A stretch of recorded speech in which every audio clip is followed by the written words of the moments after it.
আন্তর্জাতিক অপরাধ ট্রাইব্যুনালের দেওয়া মৃত্যুদণ্ডের আদেশ থেকে খালাস পেয়েছেন জামাতে ইসলামের সাবেক নেতা এটিএম আজহারুল ইসলাম। আলহামদুলিল্লাহ।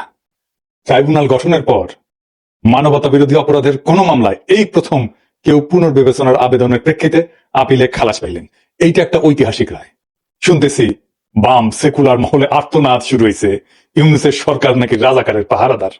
রায় বাতিল করলো আদালত। রাজাকারের যদি পাহারাদারি হয় তাহলে সেটা আদালত হবে, প্রফেসর ইউনূসের সরকার কেন? আদালত কি সরকারের পার্ট?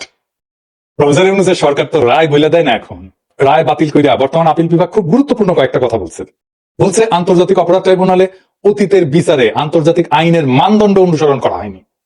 যে সমস্ত তথ্য প্রমাণ এই মামলায় ছিল তা অতীতের আপিল বিভাগে সঠিকভাবে বিবেচনা করতে ব্যর্থ হয়েছে। দুইটা জিনিস বলছে।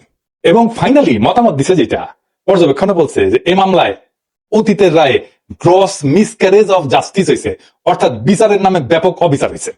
আদালতে যে সমস্ত সাক্ষ্য প্রমাণ উপস্থাপন করা হয়েছিল সেগুলোর পর্যালোচনা ছাড়াই ফাঁসি দিয়ে দেওয়া হয়েছিল।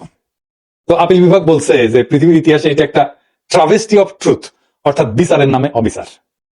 আমি অবিচার নিয়ে আমার ইউটিউবে শুরুতে এই ভিডিওটা করেছিলাম, দেখতে পারেন। এইটা শুধু সাক্ষ্য প্রমাণের বিষয় না, অবিচারটা কোন জায়গায় সেটা নিয়ে বিস্তারিত আলাপ করতেছি। কিন্তু আপনাদের জানানোর জন্য বলি যে এমন সাক্ষ্য আনা হয়েছিল এই মামলায়, আজহার ভাইয়ের মামলায়, যে সাক্ষীরা আদালতে এসে বলছেন যে কেউ 3 কিলোমিটার দূর থেকে আজহার ভাইকে দেখছেন, কেউ দেখছেন 6 কিলোমিটার দূর থেকে। একজন সাক্ষীকে জিজ্ঞেস করা হয়েছিল যে আপনার সন্তানের নাম কি? ছেলেমেয়ের নাম বলতে পারে না, স্ত্রীর নাম বলতে পারে না, কিন্তু এটিএম আজহারুল ইসলামের নাম ঠিকই বলতে পারে। কি চমৎকার!